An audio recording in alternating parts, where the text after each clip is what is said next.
I almost didn't go. That's the truth no one at that engagement party would have believed if I told them later. From the outside, it looked obvious. Of course I'd attend my younger brother's engagement. Of course I'd smile, shake hands, pose for photos, and play the role of the proud older sibling. But as I stood in front of my closet that evening, staring at a single iron shirt and a suit I hadn't worn in years, every instinct in my body told me to stay home, because I already knew how this night would go. My family had never missed an opportunity to remind me that I was the odd one, the quiet one, the one who didn't brag, didn't post photos of luxury dinners, didn't drive a flashy car.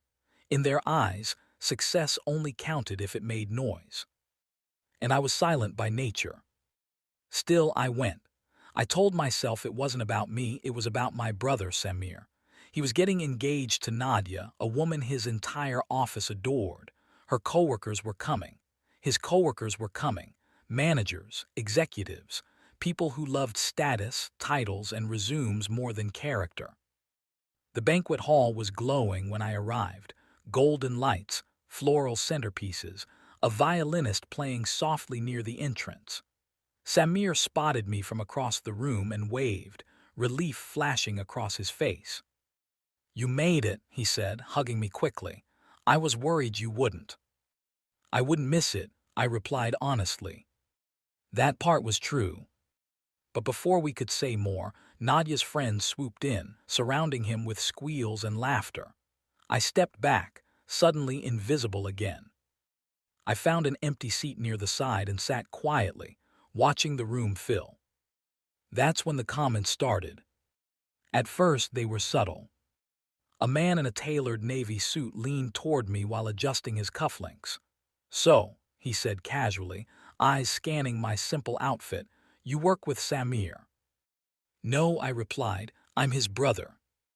"Oh," he said, surprised. Then after a pause, "What do you do?" "I'm in business," I said. He nodded slowly. "Ah, small setup." I smiled politely, something like that. He smirked, already bored, and turned away. A group of Nadia's colleagues sat at my table soon after. One of them, a woman with a sharp laugh and sharper heels, looked at my plate and said, "You're barely eating, not used to this kind of food." Another chimed in, laughing, probably thinking about how much this all costs. They laughed together, the sound light and cruel. I said nothing. I'd learned long ago that silence made people underestimate you, and sometimes that was useful. As the evening went on, the remarks grew bolder. Samir's manager, Imran, joined our table.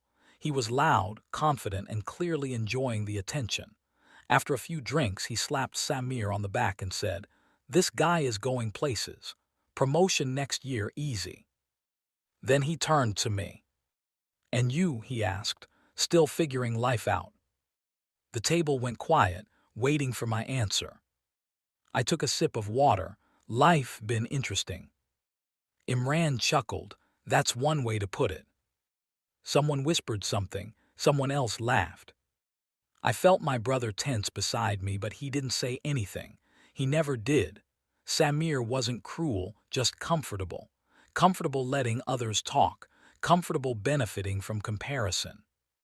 The worst moment came later, during the speeches. Nadia's cousin stood up, microphone in hand, clearly enjoying herself. She told funny stories about Nadia and Samir, about office gossip and late nights. Then, with a grin, she gestured toward me. "And then there's the other brother," she said. "The mysterious one. We still don't really know what he does." Laughter rippled through the room. "Probably a secret millionaire," she joked. "Or unemployed, hard to tell these days." More laughter, louder this time. I felt heat rise in my chest, not anger, not yet, something colder, something steadier. I looked at Samir. He avoided my eyes. That was the moment I realized something important. They weren't just mocking me because they thought I was beneath them.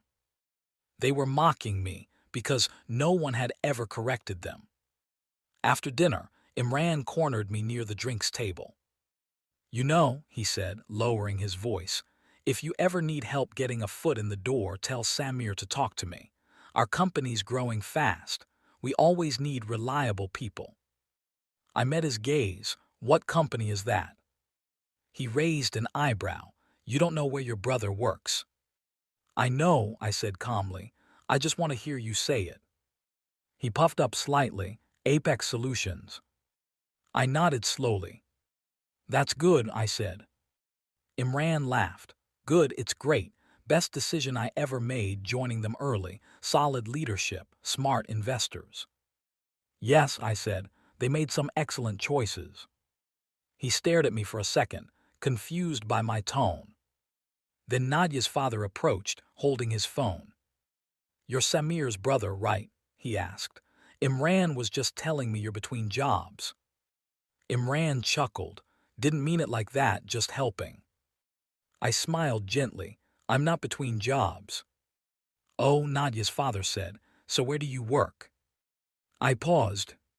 The room seemed to slow, not because of what I was about to say, but because of how long I'd spent not saying it. I own Apex Solutions, I said quietly. For a second, no one reacted. Then Imran laughed, loudly. That's a good one, he said. You almost had me. I didn't smile. Nadia's father frowned. Is this a joke? No, I said, it's not. Imran's laughter faded.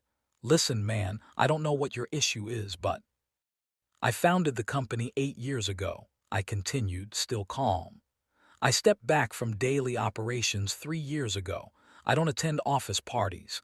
I don't post on LinkedIn, but my name is on every major document you've signed.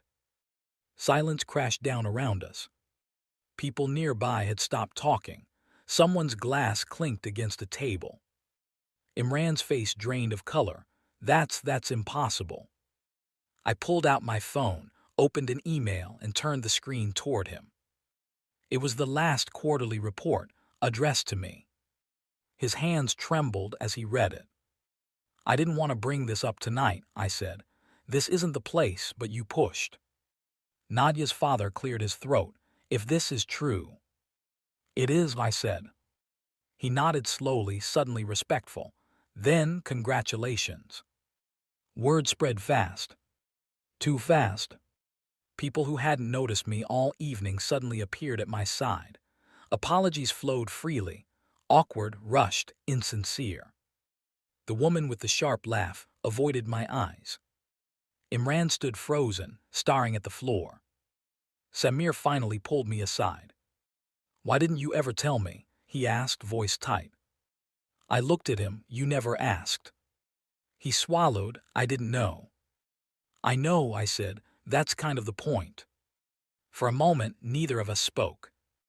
Then he said quietly, they shouldn't have treated you like that. No, I agreed, they shouldn't have. I didn't fire anyone that night. I didn't threaten anyone. I didn't need to. The truth had done more damage than anger ever could. As I left the hall, the violinist played on, unaware of the shift that had happened in that room, not just in how people saw me, but in how they'd have to see themselves. They mocked me because they thought I was nothing. They never expected the silence they laughed at was the same silence that owned the room.